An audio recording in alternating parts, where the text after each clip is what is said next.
I lose. You can lose track of it. My apartment's very cluttered right now, so I have stuff from my father's estate in there. My friend died last year, and I ended up with all his records. Oh.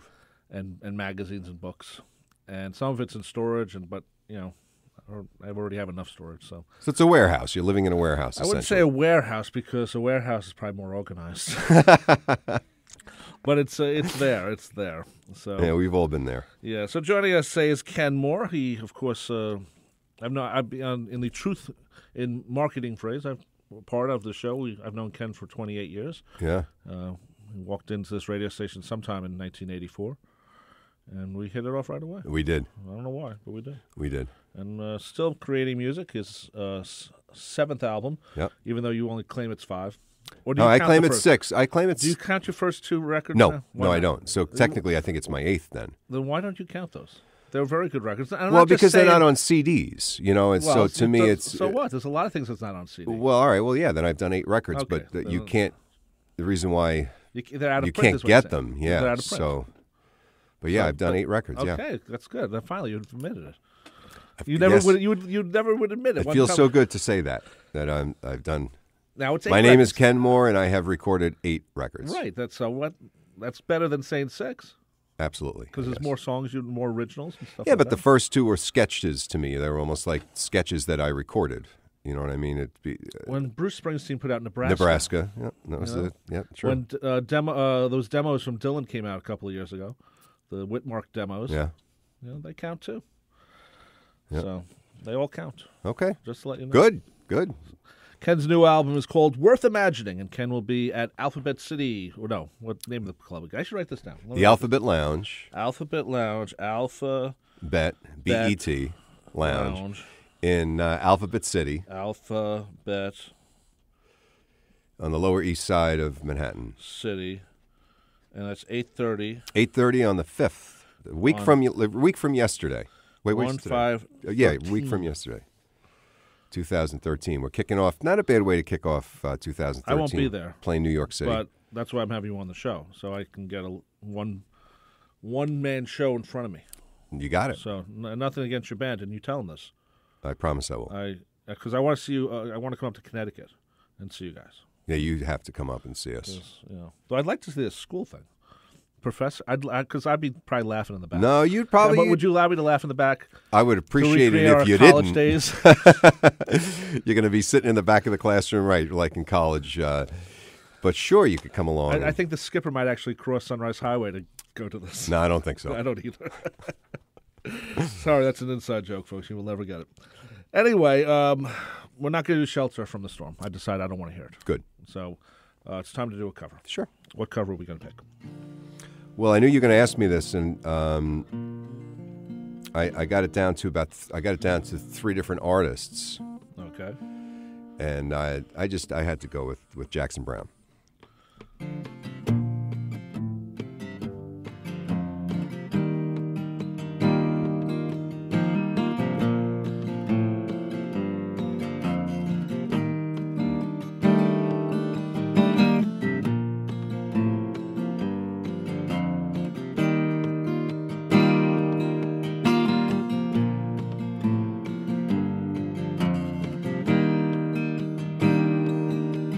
Well, I've been out walking. I don't do that much talking these days. These days.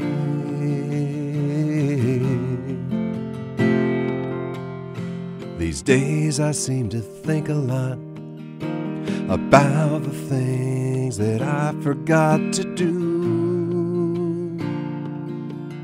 for you, and all the times I had the chance to do.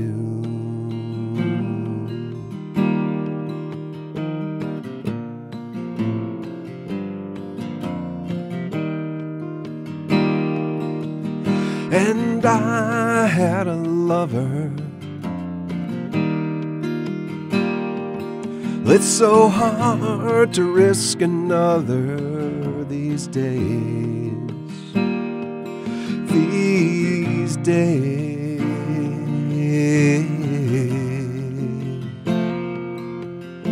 So if I seem to be afraid to live the life that I have made in song,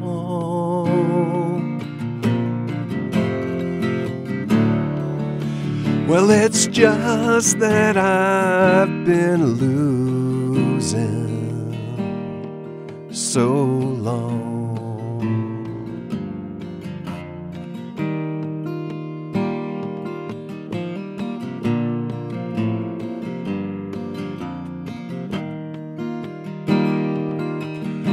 And I'll keep on moving on. Things are bound to be improving these days. These days.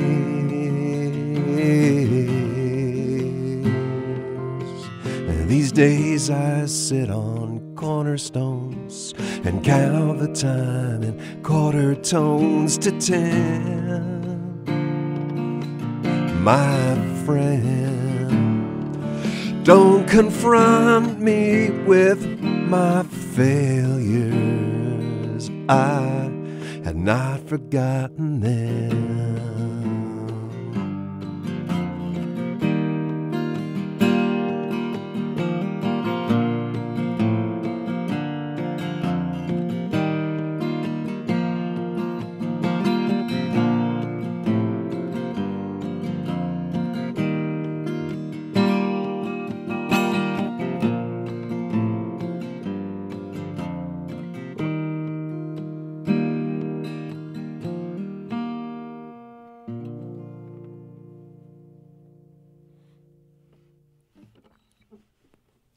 That is Kenn Morr, live in the studio here at 90.3 FM, WHPC, Garden City, New York. The show you're listening to is The Free For All. My name is Rob Leonard, and Kenn is our special guest today.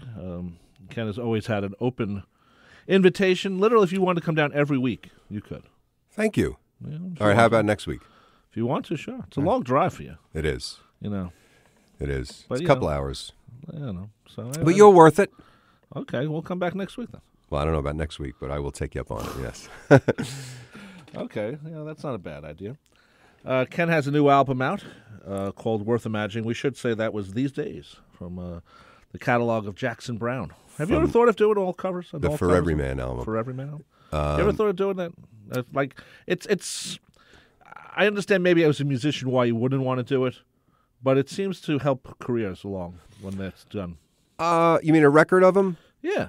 You know, I would always have said no to that, but I'm not too sure I would say no to that now. I think a song like that, which a lot of people forget about, right? And it's hard to believe because it's Jackson Browne. Yeah. But as the music keeps moving forward, there's a lot of stuff being left on the side of the road, so to speak. Yeah, and then you do it in your own style. Yeah, I would. And believe it or not, the other thing that I want to do, I'm not going to say it was my mom's dying wish, but it was certainly something that she wanted me to do before she died, and I never got around to doing it, which was, believe it or not, doing a Christmas record in my style. So those are two projects that I definitely see somewhere down the line. I'm in between CDs now, right, and I haven't written really much for the new CD. I have a lot of musical ideas. So hopefully this winter some new songs will start percolating. But if not, there's a few different projects I'm considering. When you do covers, you do pick different ones, not the same ones you normally would hear. Well, that's the problem. That's the problem with me. Well, I know that because you want more people to be pop. You want to be where people are tapping their toes and right. saying, hey, I know that song. Right, but why would I see now I just did a Jackson Browne song, so now what am I if I did Take It Easy, which is the one everybody knows. Not many people know that he co-wrote it and did a version of it because everyone knows the Eagles version. Glenn Frey, right. But for me, that would be, you see people doing Take It Easy or you see people Running on Empty or any of those songs. Right. That doesn't interest me.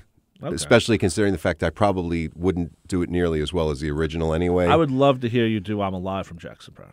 I love that song. That album's fantastic. See, that's different because not many people know that song. So that would be an interest. That whole record is fantastic. I know. That flew completely under the radar. Yep. It's just that whole riff. I remember seeing him live. It's the only time I ever saw Jackson Browne was that tour. Oh, that's a good one. And I was so happy to see him. And John Hyatt opened beforehand. I was like jumping up and down. Yeah. We're big John Hyatt fans too, both guys. I love John Hyatt. But yeah, I think that record, I'm Alive for Jackson Browne, was the best thing he had done in years leading up to it. Right.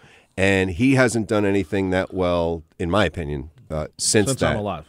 That was the real. Yeah, but he hasn't done much music really either. He sort of. No.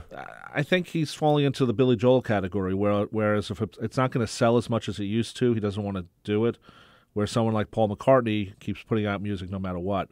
And, he'll maybe sells 500,000 copies after a year, but at least it's out there. Right, it's his art. Yeah, so you do.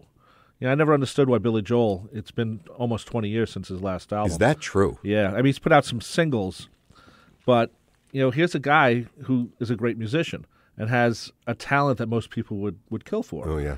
And he's not using it. And it for some reason, it bothers me. Yeah, well, it should Well, he's bother one of my, you. besides being one of my favorites, it just seems like you have this talent given to you.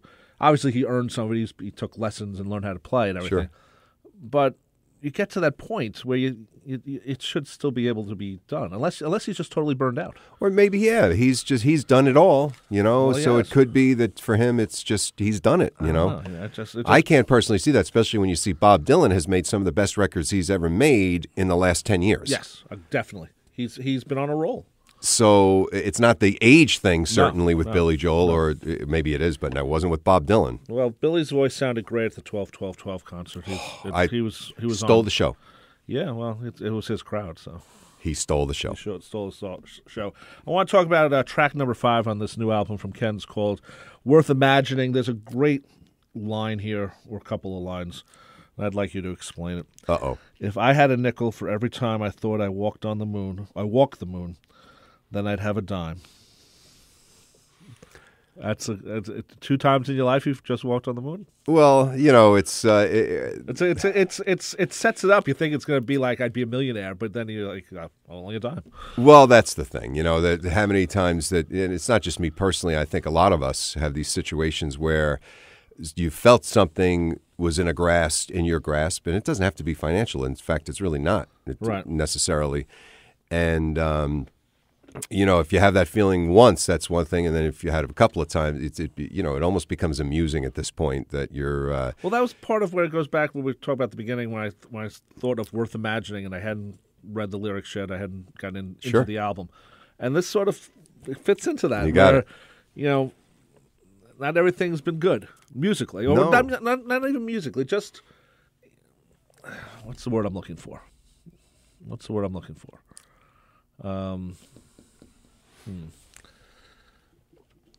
put it this way. It would be great if someone like Willie Nelson covered one of your songs. Yes. Or Travis Tritt or Absolutely Faith would. Hill or someone in the country. Because Sure.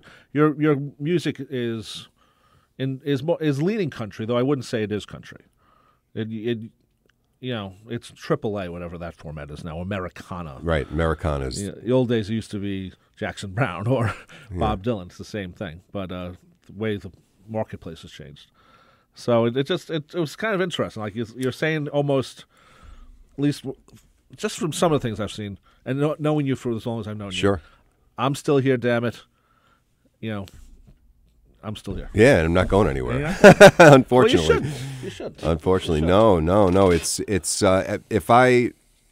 if I could stop doing this, I would stop doing it. In terms of it's the music business. Anybody that's in the music business will tell you that it's a tough business, and it gives. Sometimes it doesn't give back as much as you give it. But then there are other times you find yourself doing something. You say, "Wow, I can't believe I'm doing this. If it weren't for the music business, I wouldn't be doing this right now." Yeah. But there are those in between moments as well. And it is, you're exposing yourself. You're writing songs. You're putting your heart on the line. And, you get reviewed, and some people love it, and some people downright don't love it. And, so it's one of those things that, if I really had a choice, it's not really a choice. I didn't choose it. It chose me. The first time I picked up this guitar, I was older. I was 19 years old. You didn't start looking like 12 or Right. 13. No. And then it was just, I wrote my first song, and it was not that great. But once that I did that, and I started expressing myself, it was like, oh my God, this beats a therapist's office for